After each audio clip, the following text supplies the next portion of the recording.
오늘은 이 땅의 마지막 순간까지라는 제목으로 말씀 증거합니다. 본문은 누가복음 12장 1절부터 12절 말씀입니다. 우리 한 절씩 돌아가면서 읽겠습니다. 제가 먼저 읽겠습니다. 그동안에 무리 수만 명이 모여 서로 밟힐 만큼 되었더니 예수께서 먼저 제자들에게 말씀하여 이르시되 바리새인들의 누룩 곧 외식을 주의하라. 준 것이 드러나지 않을 것이 아니고 숨은 것이 알려지지 않을 것이 없나니 이러므로 너희가 어두운 데서 말한 모든 것이 광명한 데서 들리고 너희가 골방에서 귀에 대고 말한 것이 지붕 위에서 전파되리라. 내 친구 너희에게 말하노니 몸을 죽이고 곧 내 너 못하는 자들을 두려워하지 말라.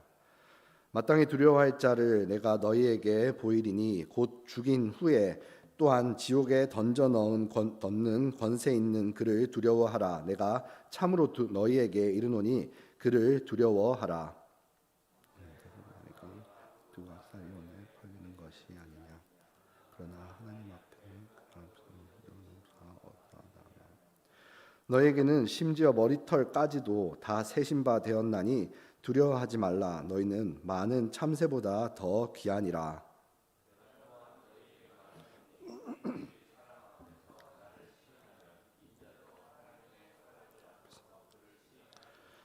사람 앞에서 나를 부인하는 자는 하나님의 사자들 앞에서 부인을 당하리라.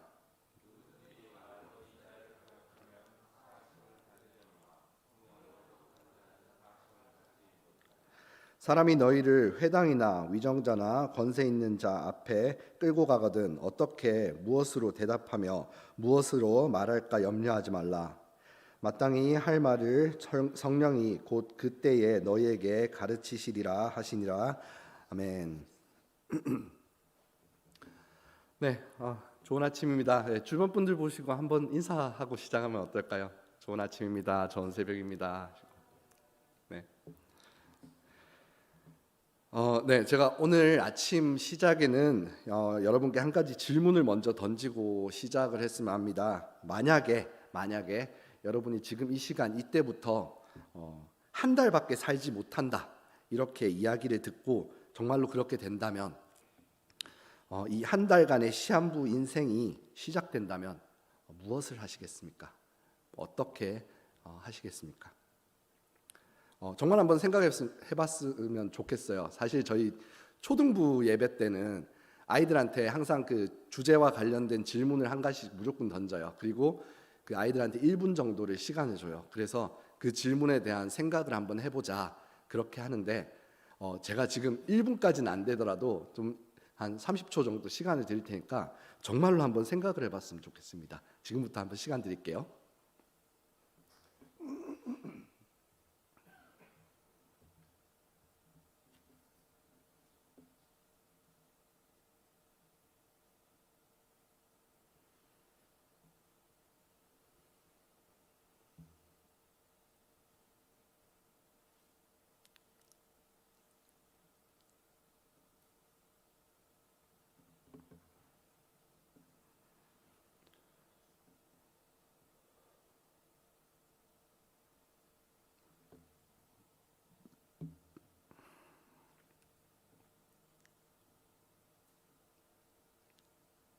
네, 30초 생각보다 길죠?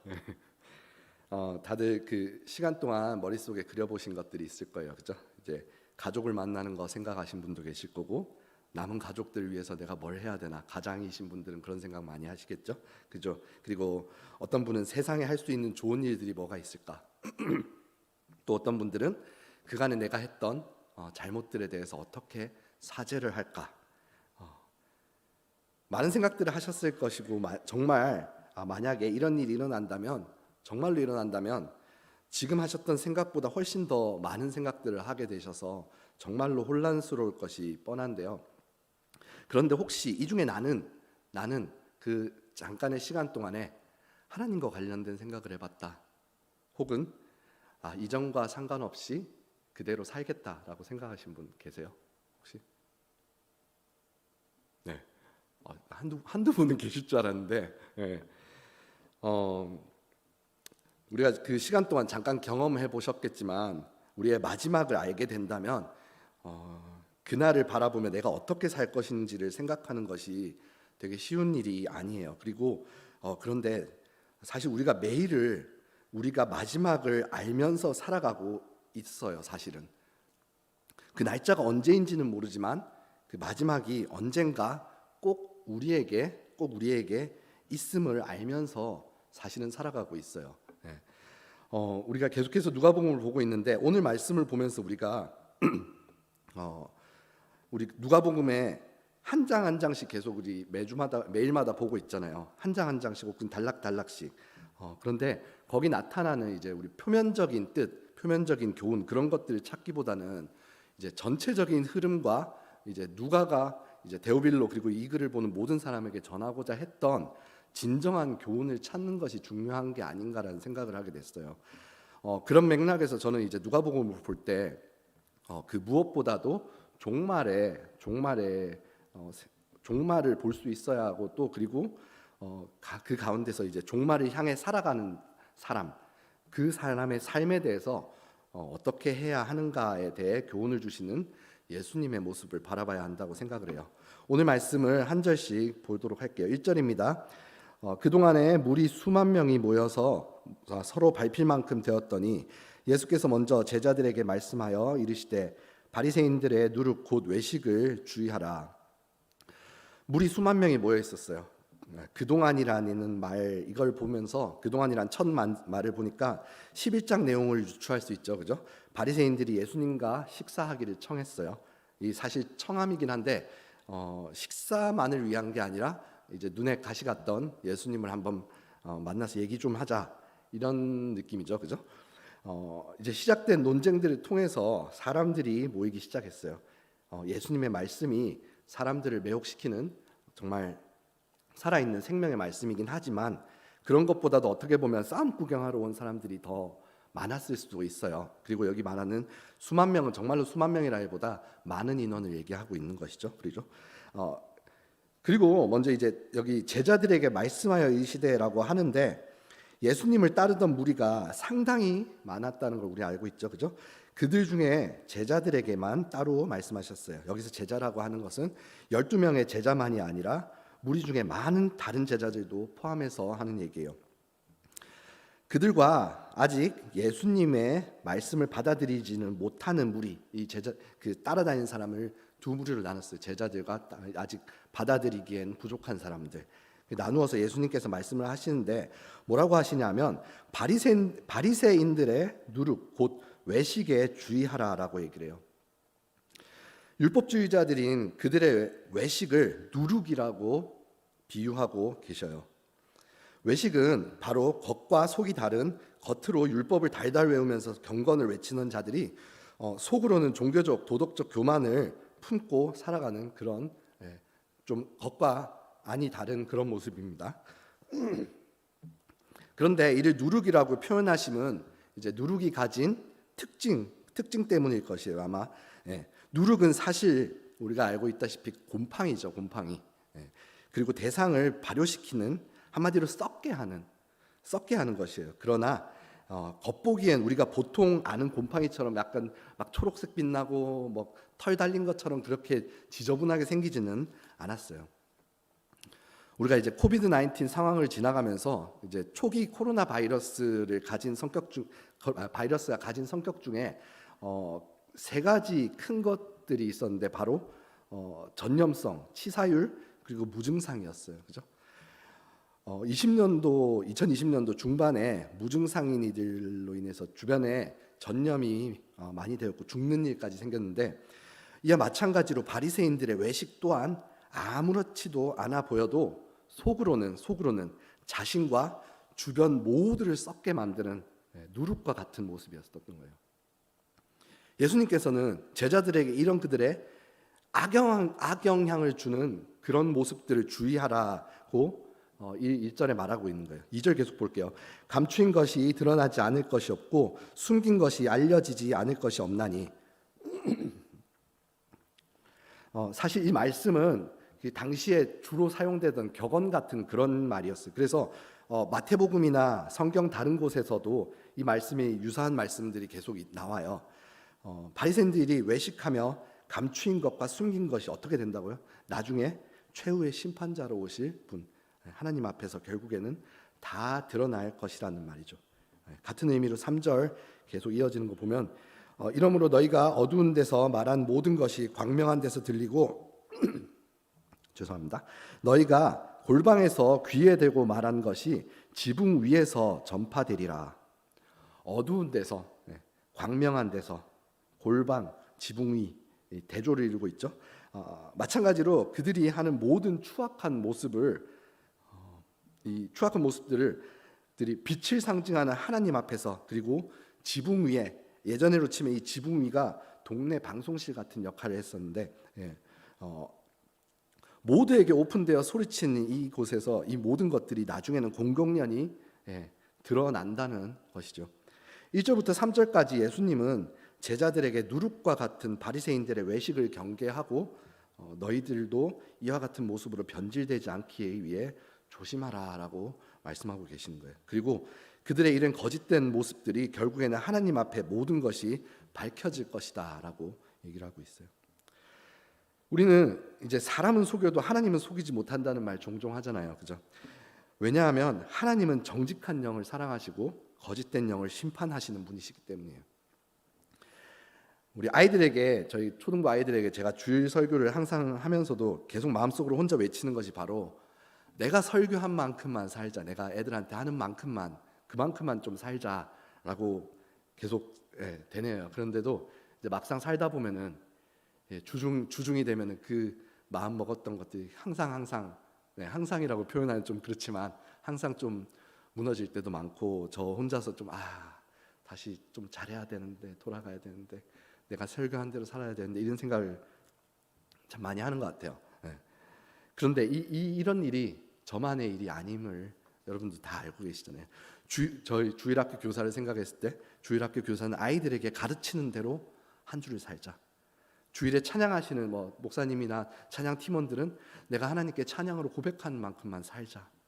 성도라면 예수님을 주라 시인하는 대로 그렇게만 살자. 모두가 각자의 모습대로 외식하지 않고 살아가야 하는 것이에요. 그러지 못하면 우리의 모습이 그들과 전혀 다를 것이 없고, 우리를 통해서 주변 잘 믿는 사람들까지도 실족하게 만드는 누룩과 같은 그런 모습이 될 것이에요. 우리 또한 이런 것들을 경계해야 될 것 같습니다. 4절부터는 주제가 조금 바뀌어요. 4절 계속 볼게요. 내가 내 친구 너희에게 말하느니 몸을 죽이고 그 후에는 능히 더 못하는 자들을 두려워하지 말라. 예수님께서 제자들을 불러서 친구라고 얘기를 하셔요. 이 공간복음서에 전체에서 예수님을 잡으러 온 가룟 유다에게 한번 이렇게 친구라고 얘기를 하셨는데, 그때 말고는 이 친구라고 제자들에게 하시는 부분은 이 부분 한 군데밖에 없어요. 다른 사람에게 친구라고 할 수는 있지만 제자들에게 친구라 쓴 부분은 여기밖에 없어요. 그런데 이 두 부분이 약간 성격이 다르죠. 여기서 말한 친구라 하심은 예수님을 따르는, 그 자리에 있던 모든 예수님을 따르는 무리들에게 하는 말씀이시죠.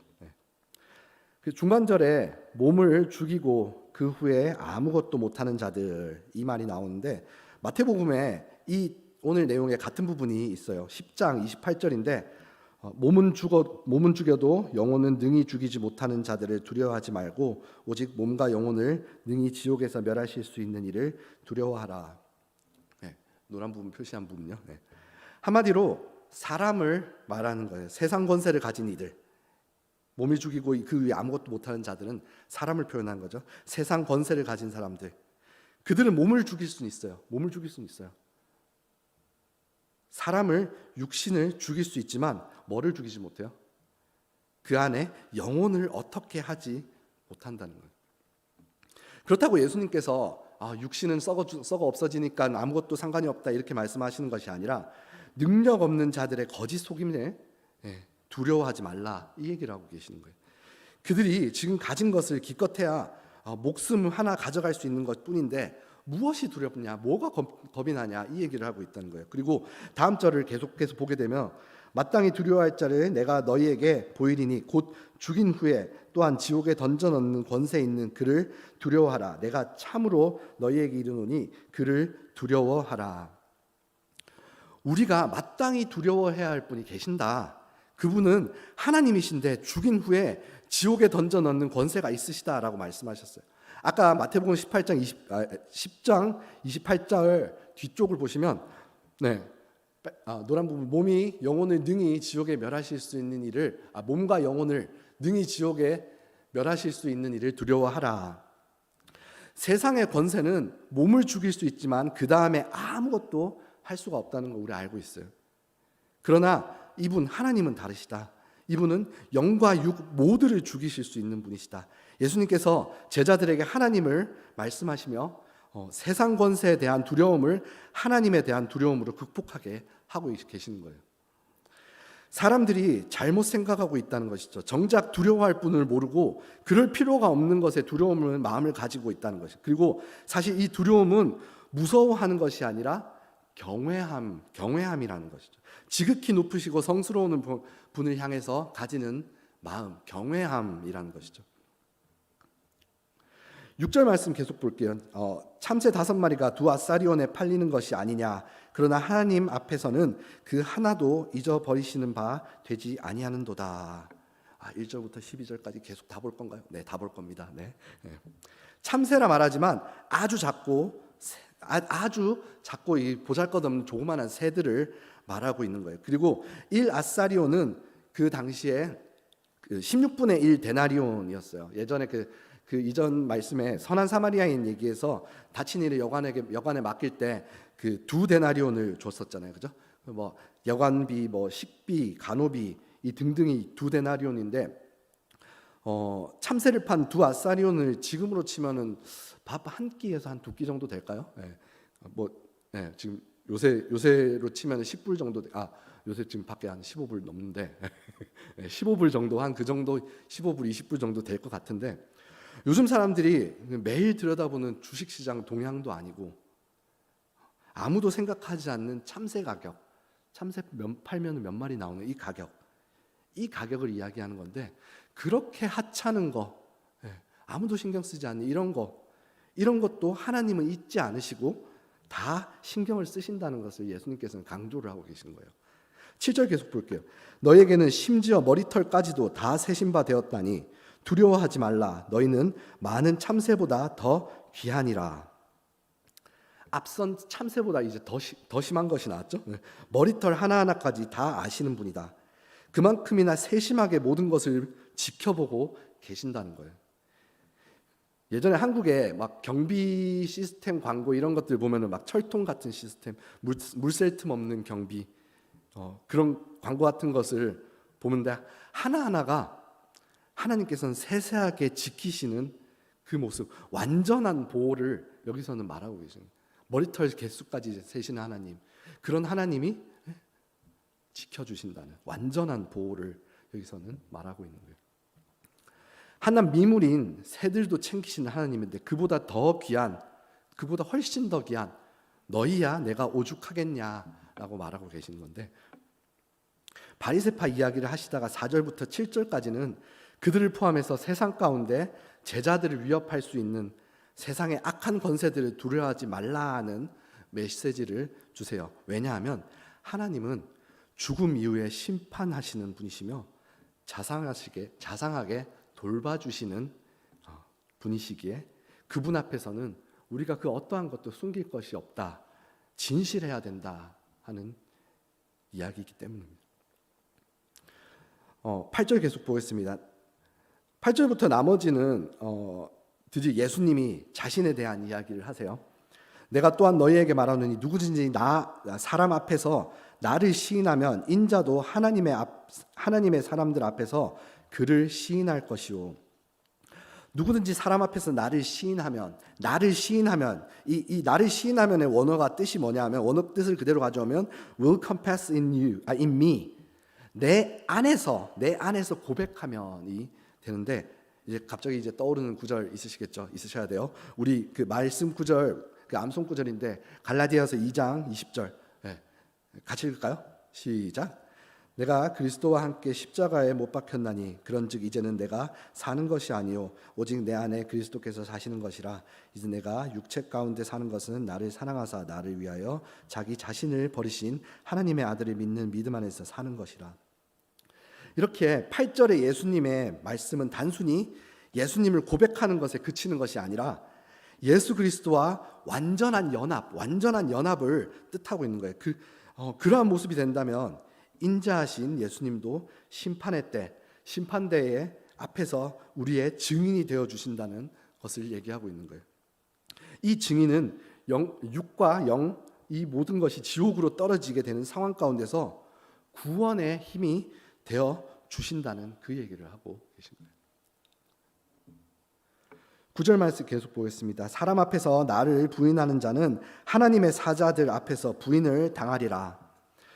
반대의 모습을 알려주고 계시죠. 이 말씀은 부인하는 자, 이 말씀에서 부인하는 자, 이거는 예수님을 주라 말하지 않는 바리새인이나 유대교 사람들도 있지만 세상 힘에, 세상 권력에 견디지 못하고 굴복하는 이들도 포함하는 것이에요. 밖에 가운데 예수님을 부인하여도 이는 심판대에 서게 된다는 말이죠. 10절 계속 봅니다. 누구든지 말로 인자를 거역하면 사하심을 받으려니와 성령을 모독하는 자는 사하심을 받지 못하리라. 말로 인자를 거역하는 이들은 용서를 받게 된다고 하시는데 사실은 예수님 안에서 용서를 받지 못할 것은 없다는 걸 우리 모두가 알고 있죠. 예수님 안에서 용서받지 못할 것은 없습니다. 우리가 잘 알고 있는 베드로가 예수님을 3번 부인했던 거, 이제 또 그런 모습이나 믿는 자들을 잡으러 다녔던 바울의 예만 봐도 그렇죠. 하나님 안에서, 예수님 안에서는 모든 것을 용서받을 수 있음을 고백합니다. 그리고 10절부터는 갑자기 예수님께서 성령님을 언급하세요. 그것도 성령님을 예수님 자신보다 더 크게 말씀을 하십니다. 자신은 모독해도 되지만 성령님은 안 된다고 말하세요. 성령님은 어떤 분이세요? 우리가 복음을 받게 되면, 복음을 받아서 진정한 회개로 하나님 앞에 나아가게 되면 그 자리에 성령님께서 들어오시잖아요. 그렇게 성령님을 부인하는 행위는 그 사람의 신앙의 근본적인 부분을 잃게 되는 것이라는 얘기죠. 의인이 됨을 부정하는 꼴이 되는 거예요. 그렇게 예수님은 성령님을 이 10절부터 강조를 하고 계세요. 11절 계속 볼게요. 사람이 너희를 회당이나 위정자나 권세 있는 자 앞에 끌고 가거든 어떻게 무엇으로 대답하며 무엇으로 말할까 염려하지 말라. 이제 여기서는 이제 두 부류의 사람들이 나옵니다. 회당의 유대인, 종교인들, 그리고 정치 권력, 정치 권력, 이거를 권력을 잡은 이들. 예수님께서 이 두 부류를 묶어서 말씀하시면 이들이 장차 하나님 나라 일에 회방을 놓을 마귀의 무리들과 다를 거 없는 자들이기 때문에 말하고 있어요. 앞으로 제자들이 복음 증거 사역에 이제 나아가야 되는데 그들을 어렵게 할 이들인데 이들이 세상 권세를 모두 쥐고 있다, 이렇게 얘기를 하는데 예수님은 그들 앞에 무슨 말로 변론할 것인지에 대해서 염려하지 말라고 얘기하세요. 이 사람들이 세상의 모든 권세를 쥐고 있고 정치, 모든 경제 부분까지도 다 쥐고 있어서 너희가 아무것도 할 수 없다 하지만 그래도 너희가 그들 앞에 섰을 때 어떤 말로도 변론할 것인지 걱정하지 말라, 이렇게 얘기하세요. 여러 이유가 있겠지만 앞서 말했던 것과 같이 그들은 기껏해서 육신을 해할 수 있는 그런 능력밖에 없죠. 영혼까지는 절대로 미치지 못하는 하찮은 힘을 가졌기 때문에요. 또한 12절을 보게 되면 그 답을 알 수 있기 때문에요.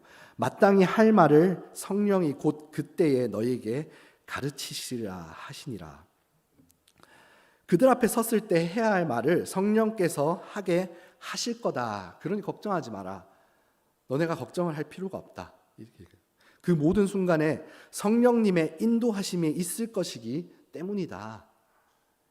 이는 마치 오순절 사건 때, 그 오순절 사건 이후에 베드로가 설교하거나 이제 핍박을 가하던 사람들 앞에서 그 스데반 집사가 했던 간구와 같은 그런 것들이죠.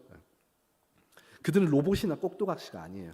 이 성령님께서 그들의 마음을 감동시키셔서 자연스럽게 성령님을 따르도록 하시는 것입니다. 예수님께서는 그렇게 제자들을 가로막는 무리 앞에서도 두려워하지 말라. 너희들을 가로막는 너희들의 사역을 증거함을 가로막는 이들에게 두려워하지 말 거라. 앞으로 그런 일이 있을 거다. 두려워하지 말라 얘기를 하고 있는 거예요. 네, 12절까지 봤는데 말씀 마무리하자면 우리 다가올 마지막 때를 바라보면서 예수님은 제자들에게 다시금 마음을 붙잡을 수 있도록 무장을 시키세요. 그리고 그들로 하여금 누룩과 같은 부정적인 세상의 힘에 굴복하지 않고 하나님의 크신 능력 앞에 엎드리게 하셨어요. 그러나 이제 우리가 사람은 죄성을 타고났다고 하잖아요. 당연히 사람은 죄성을 타고난 생명이에요. 말씀을 보면 모든 것이 이해가 되고 이에 따를 것 같고 그런 마음이 엄청 들고 난 할 수 있다 하면서 하게 된다지만 계속해서 실족을 하게 되죠. 왜 그럴까요? 왜 이 마음은 항상 막 먹지만 말씀을 들을 때는 마음이 먹고 말씀을 볼 때도 마음을 먹고 기도를 할 때도 마음을 먹지만 왜 실족을 할까요? 왜냐하면 경외해야 할 하나님보다 두려운 것이 마음속에 많기 때문이에요. 경외해야 될 하나님보다 다른 두려운 것들이 마음속에 많기 때문에 우리 스스로가 또 예수님 안에 없기 때문에 예수님 안에서 고백을 안 하고 있기 때문에 그리고 성령님을 따르기보다 나의 마음, 나의 선택에 항상 집중하고 따르고 있기 때문에 우리는 이 모든 죄를 가득 품고 여러분 종교가 뭐세요? 여러분 종교가 뭡니까? 이렇게 얘기하면 네 교회 다닙니다. 기독교입니다. 크리스천입니다. 이렇게 얘기를 하죠. 앞서 말했던 그 하나님을 경외하지 않은 그런 모습을 보이면서 예수님 안에서 예수님께 고백하지 않으면서 성령님의 말씀보다 내 말씀을 더 우습게 하면서 나는 크리스천입니다. 이렇게 얘기를 하죠. 근데 사실 이런 게 바리새인들의 외식, 그 누룩 같은 거랑 다를 게 없는 주변을 썩게 하는 나까지도 썩게 하는 그런 보잘것없는 모습이 아닌가 생각을 하게 돼요. 오늘 말씀 기억하면서 우리가 누룩의 삶을 살지 않고 이 땅을 살아가는 마지막 순간까지 빛으로서 살아가는 우리가 됐으면 합니다. 그러기 위해서 첫째로 거짓으로 위장한 세상을 두려워하지 말며 세상을 따르지 아니하며 우리의 영육을 관장하시는 하나님 한 분만을 경외하며 살아가야 합니다. 하나님을 두려워하지 않는다면 근본적으로 영생에 대한 믿음 이것들이 약하거나 없을 가능성이 커요. 그렇지 않다면 육의 죽음 이후에 그 이후에 세계를 생각할 때에 그 세계를 생각할 때 하나님을 경외하지 않을 수가 없는데 어떻게 그렇게 살 수가 있을까요? 그렇잖아요. 두 번째로 또한 예수님 앞에서 예수님 앞에서가 아니라 안에서 그와 연합해서 믿음을 고백하는 인생이 되어야 할 것이에요. 저 뒤에 조성경 전사님이 계신데 제가 조성경 전사님이랑 자주 이야기를 나눠요. 이것저것 얘기를 하는데 조성경 전사님이 이제 주일에 사역하시고 주중에는 회사에서 사무 보시고 그러시잖아요. 그렇게 이야기를 하다가 그 회사 회식에 대한 이야기를 한 적이 있었어요. 회사 회식에 그 전사님 그러면 회사 회식이면 그 고깃집을 가시든 어디 횟집을 가시든 술을 드실 건데 그거 어떻게 하나요? 그랬더니 자기는 처음부터 그냥 안 먹는다고 했대요. 뭐 높은 분이 술을 권하거나 그래도 처음부터 안 먹는다고 했대요. 그러니까 지금은 자연스럽게 네이튼 조성경 전사 조성경 차장이죠. 네, 차장님은 술 안 드시는 분 주지 말자 이렇게 된 분위기가 그런 식으로 자연스럽게 됐대요. 얼마든지 잘 보이기 위해서 얼마든지 그 위에 사람들 비위를 맞추기 위해서 내 안에 예수님을 부인하는 일이 사실은 잦잖아요. 그런 일이 되게 잦잖아요. 그럼에도 전사님은 연합한 그분을 그 마음 안에서 삶으로 고백하는 모습을 보이시더라고요. 또 마지막으로 온전히 성령님께 인도하시는 삶을, 성령님께서 인도하시는 삶을 살아야 할 거예요. 우리는 정말 많은 상황 속에서 성령님을 기다리지 못해요. 저만 해도 그래요, 사실은. 예. 기도하는데 제 뜻인지 하나님 뜻인지 모르겠는데 제 뜻 선택할 때가 참 많아요, 솔직히. 예. 끝까지 미운 가운데 성령의 인도하심을 기다리는 자에게 하나님께서는 길을 내어주세요. 끝까지 믿음 가운데 성령님이 인도하시는 길을 기다리는 사람들에게. 그러나 우리는 참지 못하고 나의 길을 개척하죠. 개척. 예. 발전적인 모습처럼 보이지만 이 보이는 함정 속에서 우리는 나만의 길이 아닌 성령이 인도하실 길을 기다릴 수 있어야 합니다. 그리고 기다린다 하더라도 막상 그 길을 선택하지 못해요. 예. 내가 하고 있는 잘못들을 알고 있어요. 이것들 그만둬야 되는데 그만두지 못해요. 그런 용기가 없어서, 그걸 선택하지 못해서. 그 상황에서 과감히 성령의 인도하심을 받았다면 그걸 과감히 저지르는 용기가 필요하다는 거예요. 오늘 하루 그리고 이 땅의 마지막 순간까지, 정말로 마지막 그 순간까지 우리 모두가 오늘의 말씀 붙잡고 살기를 원해요. 하나님을 경외하고 예수님을 주라 고백하고 성령을 따르는 끝까지 순도 100%의 크리스천, 순도 100%의 크리스천, 그런 모습으로 살기 원해요. 저도 잘 안 되죠. 저도 잘 안 되는데 노력하려고 하죠. 그리고 육의 죽음 이후에 최후의 심판대 앞에서 우리의 증인 되어 주시는 예수님의 손을 붙잡고 하나님 나라로 나아가는 그 놀라운 꿈을 꾸는 저와 여러분 됐으면 좋겠습니다. 그렇게 매일매일을 살아가는 저와 여러분 됐으면 좋겠습니다. 다 함께 기도하겠습니다.